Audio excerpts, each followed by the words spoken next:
Now, I want to get back to the rollout of reckless renewables around the country, and I've shown you this animation before. It's put together by Steven Nowakowski and Rainforest Reserves Australia, showing us the enormous scale of Labor's green dream and the destruction of forests to make way for wind turbines, including this one at Lotus Creek Wind Farm in central Queensland. It's on the ridgeline of a forested countryside there, and it's home to a wide variety of wildlife, including koalas. Coming into Lotus Creek, there's 2 dozers in there right now. I hope to be down there soon, photograph this. A complete disaster, should not have been approved. Highest density of koalas in Queensland. Well, work is now well underway. 46 turbines, financially backed by the then Miles government's Renewable Energy Fund. Have a look at this. It's all new road.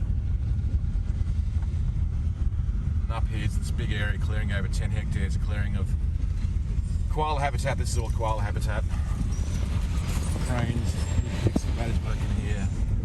It's all happening. Let's bring in the environmentalist and photographer Steven Nowakowski. He's in Ravenshoe in Queensland. Good to speak to you, Steven. Tell us about this project and how much damage across how big an area? Yeah, well, this is called the Lotus Creek Wind Farm. It will clear 400 hectares. So 400 hectares of really good quality habitat. When the ecologists went in there, they actually found 101 koalas and 138 greater gliders within this project area. One of the highest densities of koalas in the state of Queensland. So a very, very important population. And also the genetics of this population is one of the best in the state.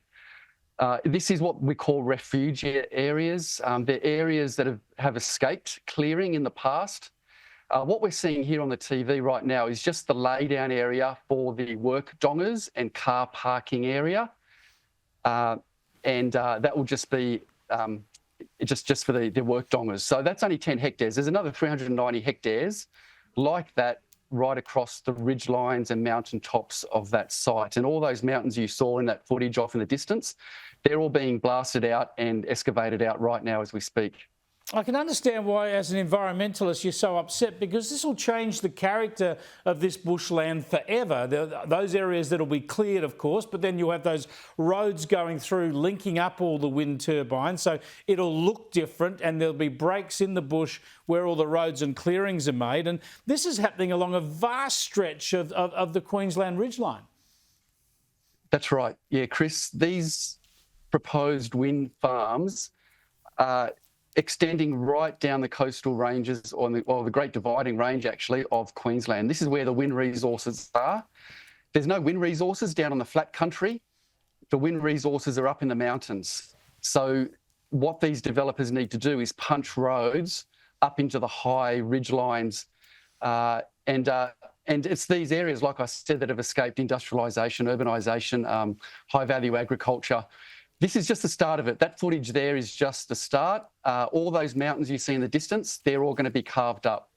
Good Lord. They actually do use TNT. They use TNT to blast out the tops of the mountains. I've filmed it. I've seen it with my own eyes.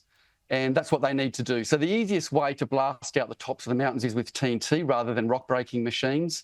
It's a very, very intensive civil engineering exercise. And the reason why it's so brutal on the landscape is because of the big components that these wind turbines are. Yeah. The centre gearbox, for example, is 200 tonne. Yeah. Steven, thanks so much for keeping an eye on it for us and keeping it before the public's attention, and we'll keep in touch.